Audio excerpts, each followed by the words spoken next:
Өгс. Тэрнээс хойш бид нар бол бас үйлдвэрлэж байгаа бүтээгдэхүүндээ бол бас ер нь одоо дүн шинжилгээ хийдэг болсон л доо. Энэ болох юм уу, энийг болохгүй зөв юм уу, ер нь болохгүй юм гэдэг нь яаж вэ гэж одоо дүгндэг болсон. Тэр одоо зөвлөгөө авсны үр дүн л юм болсон л доо. Бид нар одоо бол тэгж хамаагүй хийхгүй бас зөвлөгөөний дагуу юм хийж хэрэгжүүлж байгаа гэж ингэж ойлгож байна. Дэлгөө яг олон нэр төрлийн бүтээгдэхүүн одоо юу гэдэг хийж яхад бол зарим нэг төрлийн бүтээгдэхүүн алдагдaltaй гараад идэг. Тэрийг нөгөө бизнес эрхлэгчид маань мэдэхгүй бусад нөгөө бүтээгдэхүүнийхээ одоо ашигаас нь ингээд алдагдлын нөхөөд идэг гэдэг. Тэгэхээр өртөг болгоныг нэг бүтээгдэхүүн дээр тооцож гаргана гэдэг маань бас бизнес эрхлэгч нарт их хэрэгтэй юм шиг байгаа юм л да, тийм ээ. Тийм. Тэр одоо ер нь бол зарим бүтээгдэхүүн нөгөө юуныхаа бүтээгдэхүүнийг шимэж одоо тэгж үйлдвэрлэгдэж байсан байна л да. Тэр шимэгч бүтээгдэхүүнтэй бол яах вэ гэдэг тэмцэл явуулах чадантаа бол ер нь орсолд. Тэгээ одоо бол гайгүй ер нь бол юмудаа бас зэгцэлж явсан. Жижиг зах зээл миний одоо үйлдвэрсэн бүтээгдэхүүн зарагдахгүй байх үе юм уу бас шинээр бизнес эрхлэж байгаа хүмүүс маш их санаа зовнил өгдөн штэ тийм ээ. Тэгэхээр одоо юу гэдэг та ижил төрлийн бизнес эрхлэгчтэй бас нэг уриалга гаргал юу гэж хэлмээр байна. Гэхдээ ер нь бол хүн байгаа цагт л ерөөсөө одоо хүнс зайлшгүй хэрэгцээтэй. Юм хийчихдээ гэсэн хүн бол ер нь зоригтойхон үзээд тэгээд шантрахгүй зүтгэх хэрэгтэй. Залуучууд ийм бизнесээр орох гэж байгаа бол зүтгээд байх нь зөв шүү дээ. Хүнс гэдэг чинь ерөөсөө зөвхөн одоо өргөн хэрэглэнэ бараа биш, ховц биш, хэвс биш, тийм ээ. Тэгэхээр одоо хүн болон өдөр тусам хэрэгэлдэг юм байна. Тэр рүү бол ухаалаг орох л ёстой. Хөгжлийн шийдэл төрийн бас байгууллагын бие телевизтэй хамтран та бүхэндээ хүргэсэн суурь цай нэвтрүүлгийн манд Монголд үйлдвэрлэл болон ийхүү та бүхэндээ хүрлээ. Би хөгжлийн шийдэл төрийн бас байгууллагын Эрдэнэ салбарын харилцагч Эрдэнэ чант компани захирал Чимгээг та бүхэндээ танилцууллаа. Ингээд та бүхний ажилд амжилт хүсье. Баярлалаа.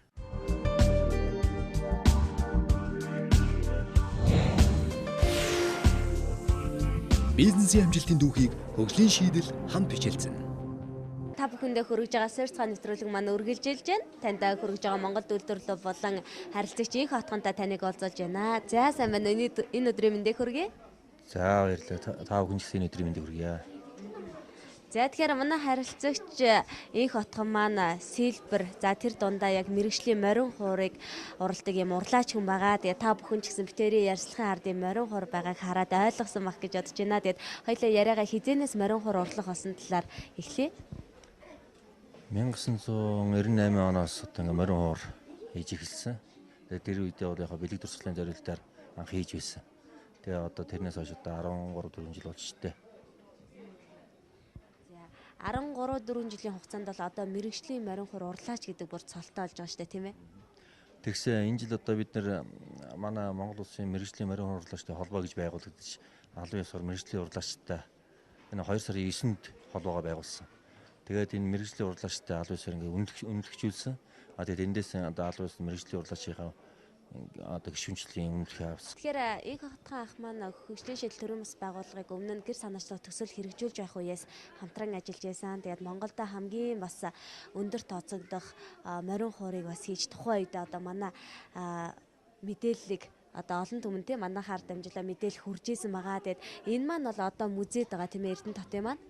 Тийм ээ энэ 2006 онд Их Монгол улс байгуулсан 8 жилээ Эрдэнэтийн 30 жилээ ард дэвсглийн 85 жилийн хойгоор зориулаад ингээд би нэг 3 м 30 см-тэй том морин хуур хийсэн. Бүтэн сэлвэртэй Чингисийн үйл явдлыг харуулсан сэлвэртэй хуур хийсэн юм байнамаа.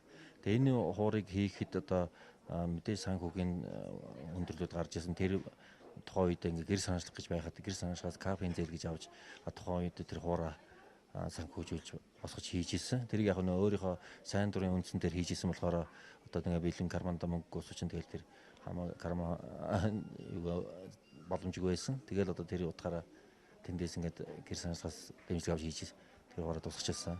Таны одоо тэгвэл худалдааны дэлгүүр дотор байгаа лангуу бол мэдээж Эрдэнэ хотынхны хувьд одоо хуураа захиалдаг одоо нэг ясны захиалгын төвлөл гэж санагдлаа л да надад бол. Тийм угаасаа ерөөсөө тийм л дээ. Энэ морин хуурч өөрөө ингээд нэг төвтэй байж ш тэргүүрээ дамжуулж ингэж үйлчлэг явуулахгүй болохоор зөвөр дан захиалгаар гэхээр болохгүй байдаг л да. Тэгээ бид нар чи энэ лангуугаараа дамжуулж хуураа зарна, захиалга хийн, авна, өшөө засвар үйлчлэгээ хийн. Тэгээ хүмүүсийн одоо ингээд наашны цааш нь холбож барих тэр бүх үйл ажиллагааг энэ лангуугаараа дамжуулж хийж байгаа л да. За тэгэхээр энэ жилийн хувьд одоо таны хийж бүтээж байгаа онцлог бас бүтээл юу байгаа бол тийм ээ манай үзэгчтэй тэр талаараа хуваалцсан бол Би ч бас том морин хуур гэсэн утгаараа бас хоёр чавцтай хоёр үндэснийхээ бас нэг хөгжмийн дахиад томор хийчихье гэсэн үднээс Баян-Улгийн аймгийн 70 жилийн ойд зориулаад 3 метрийн өндөртэй доомбор хийсэн байгаа. Тэр нь доомбрын онцлог нь болохоор бүргэд толгойтой, шон авалж байгаа бүргэд толгойтой тийм доомбор байгаа. Тэгээд манай би хүмүүсээс ингэж асуу судалж үзсэн л дээ. Тэгэхэд энэ юуны Казахстанд одоо ингээд 2 метрийн 20 см өндөртэй том доомбор байдаг гэсэн. Баян-Улгид бол тийм том доомбор байдгүй юм байна лээ. Тэгээ энэ бол яг одоо нэгэсэндээ Казахстанд байхгүй Монголд байхгүй юм шиг нэгэсэндээ дэлхийд хамгийн том доомбор гэсэн үг л дээ. Морин хуурыг захиалахад мэрэгжлийн морин хуур тийм ээ хэдийн эрийн хугацаанд гардыг болоо. Ер нь ингэдгийг яг зөвхөн бүр 0-оос нэхтэл мод бэлдээд эхлэхээс нь эхлээд ингэж хийвэл их удаан гарна л да. Одоо баг 1-2 сар 2-3 сар болж гарна.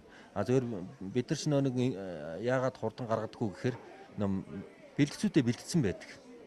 Одоо жишээ нь нүүр гэдэг одоо ингээд ийм мэрэгжлийн ямар үнэтэй хуур байх вэ, ямар шүү хийстэй байх вэ гэдгийг ингээд төрлөөр ингээд бэлдсэн байдаг.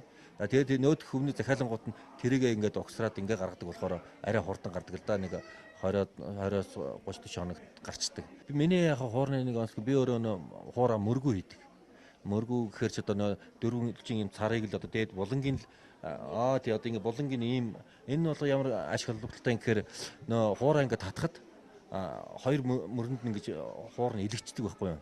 Тэр бол тэгж илэгдэн гэж байхгүй. Гэртээ тийм ээ морин хуур залах юмсан гэд магадгүй одоо хин нэгэн дотны хүндээ баяр ёслол одоо төрөл бүрийн арга хэмжээгээр бас бэлэглэх зүйлээ хайж байгаа.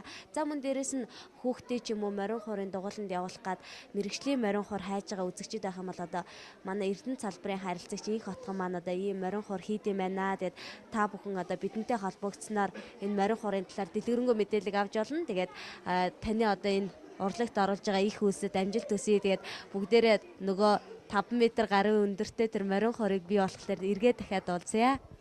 За баярлалаа. Тэр үеэр одоо бид нар та нарт холбогдож хийл өгнө.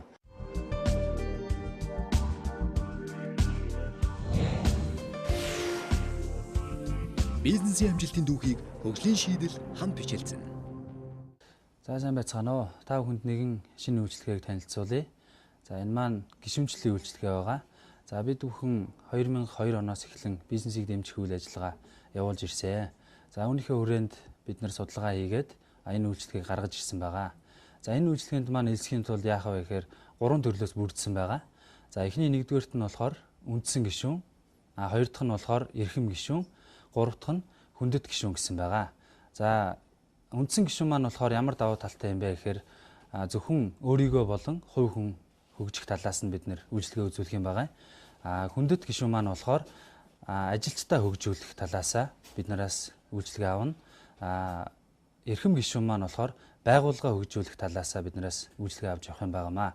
Ийм 3 янзын үйлчлэгээг бид нэр гаргасан байгаа. За гишүүнчлийн үйлчлэгээний маань давуу талууд бол нэгдүгээрт интернет маркетинг болон сонингоор дамжуулан та бүхэн бизнесээ сурталчлах боломжтой. Хоёрдугаарт хүний нөөцийн асуудлаа шийдвэрлэх боломжтой. Бизнес эрхлэгч нарт хүний нөөцийн асуудал их өндөрлөлтэй байдаг. Энийг бид ажилчдыг нь сургах, хөгжүүлэх, мөн шинэ ажилтан авах гэж байгаа бол бид нэр ажилтныг нь сонгож авах, мөн сургаж өгөөд ажилд нь оруулах ийм боломжтой байгаа. Гуравдугаарт нь зах зээлийн болон мөн ханшийн мэдээллийг цаг алдалгүй авах боломжтой байгаа. За тэгээд гишүүнчлийн үйлчлэгээ маань өөр олон давуу талуудтай байгаа. Та бүхэн дэлгэрэнгүй мэдээллийг авахыг хүсвэл бидэнтэй холбогдоорой.